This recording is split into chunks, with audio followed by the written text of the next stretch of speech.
Iki ni igice ca kabiri c'icigwa ca 24, igice kivuga ku cizerwa kitameze neza, gikunda kuboneka mu burongozi, kivuga ko abarongozi ari abantu b'igitangaza. Urashobora gutangaza no kuba iki cizerwa nagishize mu vyizerwa bibi, kuko atankeka usanzwe ufise abarongozi canke umurongozi wemera kandi wumva wipfuza kumera nkawe canke nkabo. Kugira umurongozi ushima mbere ukamwigirako ni ikintu ciza, ahubwo nivyo dukwiye gukora twese kugira ngo bidufashe gukura nk'abarongozi. Abarongozi bararutana, hari abakora neza kurusha abandi, kandi abo nibo karorero dukwiye kwisunga. Twese turakeneye abarongozi b'akarorero twisunga ku bw'ivyiza tubaziko, tukiga gukora nkabo, tukamera nk'uko bameze canke nk'uko bari bameze, gutyo uburongozi bwacu nabwo bukisununura. Ico ndiko ndavuga muri iki cigwa ni ya ngeso yo gufata umurongozi tukamuha agaciro kamurengeye, ico avuze cose tukacitiranya n'ukuri tutanagisuzumye, ivyo akora vyose tukavyita vyiza tutabanje kuvyihweza. Ndiko ndavuga ko gufata umurongozi nk'umuntu aruta abantu bose, bimwe bishobora gushika aho bisa no gusenga ibikigirwamana. Bishobora kandi gutuma umurongozi yiha ububasha bumurengeye, akifata nk'umuntu yemerewe ibintu vyose, ntiyumvirize umuntu n'umwe. Reka ntange akarorero. Mu gihe c'ubwami bw'Abaroma, mu nyuma gato mu myaka yakurikiye kuvuka, ukubaho no gupfa kwa Yesu Kristo, iki cizerwa co gufata abarongozi nk'abantu badasanzwe barengeye kuba abantu cashikanye abantu aho bemeza ko Kayisari canke Sezari, umwami w'Abaroma, atari umuntu, ko ari Imana.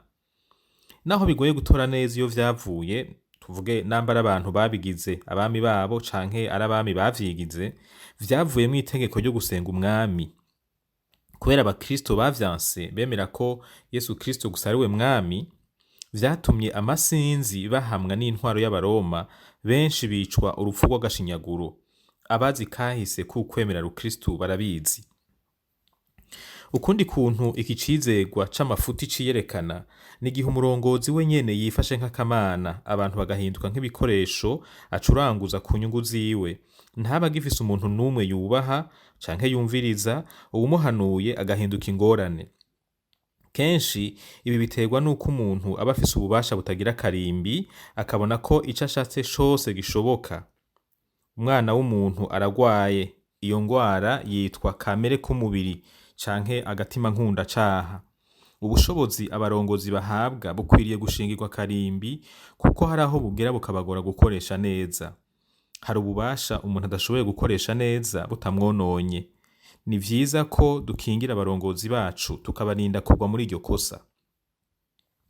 Ariko reka tugaruke kuri ca cizerwa. Ni kuki ari kosa kwemera ko umurongozi ari igitangaza asumba abantu bose? Icambere, umurongozi naho yoba afise ubutore bungana gute si we abwiha. Impano z'akaroruhore zitwereka ubutore bw'uwuzitanga, ntizitwereka ubutore bw'uwuzihawe. Umurongozi agiga umurongozi n'ibintu vyinshi: ubuzima Imana yamuhaye, indero abavyeyi bamuhaye, ubumenyi abigisha bamufashije kuronka, ivyo yaciyemwo mu buzima, hamwe n'ivyo yemera nk'ukuri. Ivyo navyo abibwirwa n'abandi canke akabisoma aho abandi bavyanditse. Ico umuntu ari cose usanga atari we yacigize. N'ivyo yishikanyeko kubw'inguvu ziwe, kubwo gukora neza kwiwe, usanga yabishobojwe n'ibindi atihaye. Naho abarongozi bavukana ubushobozi bwo kuba abarongozi, iyo bataronse abantu babafasha gukoresha ubwo bushobozi no kubushira ahabona, ntiboshika ku bintu vyinshi.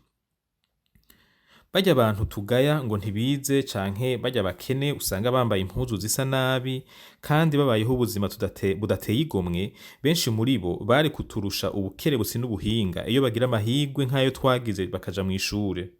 Hari incabwenge zikomeye zitigeze zimenyekana kuko zitaronse amahigwe yo kuja mw'ishure. Uwaronse amahigwe yo kwiga rero ntakwiye kuvyirata cane, siwe yavyishoboje. Imana niyo iturema ikaduha ubushobozi mvukanwa budushikana kuvyo dushikako mu buzima. Imana niyo iduha imiryango tuvukamwo, ikaduha abavyeyi baturera bakadutoza indero, ikaduha abigisha, abamenyeshamana n'abandi badufasha kugira ivyo twubakirako ubuzima bwacu, maze bukagira intumbero n'ikimazi. Umurongozi siwe yirema, siwe yigira ukwari, naho afise uruhara. Imana yamuremye ikamuha impano zitandukanye, igakoresha abantu batandukanye kugira ngo ashike ahashitse, nikwiye kwitwa gahambaye. Na kare nta witwa igitangaza kuko yakiriye ico ahawe. Uwutanze ivyiza niwe akomerwa amashi. Ntidushobora kuvuga umurongozi twirengagije Imana yamugize ico ari, ikoresheje ububasha bwayo hamwe n'abantu batandukanye. Basokuruza barayamaze bati umuntu agirwa n'uwundi. No mu burongozi ni kuno nyene.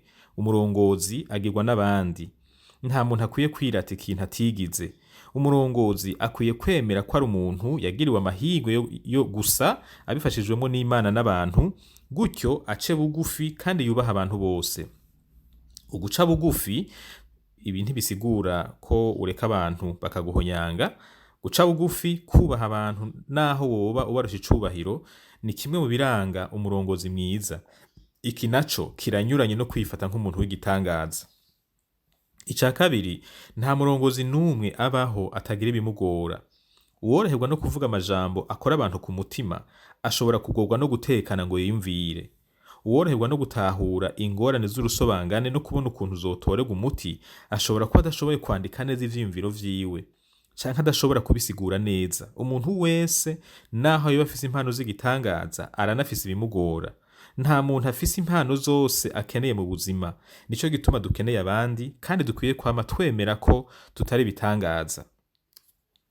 Kuba tudashoboye vyose, nibaza ko Imana ibigira ibibona kugira ngo tugabanye amanyama, ibitugora vyame bitwibutsa ko turi abantu basanzwe naho tuba turi muri ba nyakubahwa. Turinda twigira ibiro biteze kandi dufise ibitugora, hari akantu iyo tuba dushoboye vyose. Ikiryoshe ngaha nuko ivyo tudashoboye usanga hari abandi babishoboye. Gutyo tugasanga umurongozi naho yoba agahambaye mu gisata kanaka bivanye n'ivyo akora, yama akenera abandi kugira ngo ivyo adashoboye bishoboke bikozwe n'abandi. N'abakera baravuze bati n'umwami yaratiye urushinge. Nta muntu akwiye kwishira hejuru ngo akengera abandi. Umuntu wese arakenewe kandi umuntu wese arakenera abandi. Ica gatatu arico ca nyuma, umurongozi ahari kubw'abandi ntahari kubwiwe. Kuri jewe iki kirakomeye cane kandi kubitahura birafasha umurongozi kwirinda ubwibone n'amanyama. Umurongozi ahabwa impano z'igitangaza kubw'abarongoye. Imana rurema iyo izi ivyo abantu bakeneye, ikamenya ingorane urunganwe kanaka ruzogira, iraheza igatanga impano zitandukanye mu barugize kugira ngo izo ngorane zitorege umuti. Abahabwa impano zibafasha kuba abarongozi beza ntibazihabwa ku bwabo, bazihabwa kubw'ingorane zihanze urunganwe rwabo nk'abakozi babereyeho kuzitorera umuti. Bwaba ubumenyi, ubuhinga canke imico myiza biranga umurongozi bihari kugira ngo bimufashe gukora neza igikorwa co gushikana barongoye ku ntumbero yabo. Ntibihari kugira ngo bimushire hejuru y'abandi bantu. Nimwabona abantu bafise impano zidasanzwe, muze mumenye ko ivyo Imana yabikoze kubera mwebwe. Isuka ntiba ibaho iyo imirima ibitabaho. Nimba uwufise impano yo gutunganya ibintu neza, vyagenze gutyo kuko hari abantu bakeneye ibintu bitunganijwe neza. Si ivyawe rero, ni vyabo, kandi kutabibaha n'uguhemuka kwibanga ry'ubuzima bwawe. Umurongozi agaragaje ubutore ni ikimenyetso cerekana ko Imana yamuremye ibabaye cane abantu irongoye. Nibo batumye ahabwa ubwo butore, ntiyabuhawe kugira ngo yirate.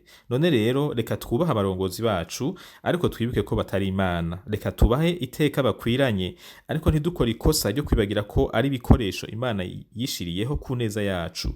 Nimba turi abarongozi, aho kubona ko turi bitangaza, ahubwo reka tubone ko ari Imana yaduhaye kurongora aribo bitangaza, kuko Imana yatugize uko turi kubera abo. Aho kwishira hejuru, reka dushire hejuru Imana yakoze ibintu gutyo. Twubahe abo tujejwe, hanyuma dukore ico duhamagarirwa gukora, tutabanje kuvuza amafirimbi n'ingoma ngo twiyerekane nk'abadasanzwe, kuko mu vy'ukuri turasanzwe. Kubaha Imana no kubaha abantu ni ibintu bibiri bikomeye cane mu gikorwa c'uburongozi. Kutabigira bishobora kuvamwo amabi menshi.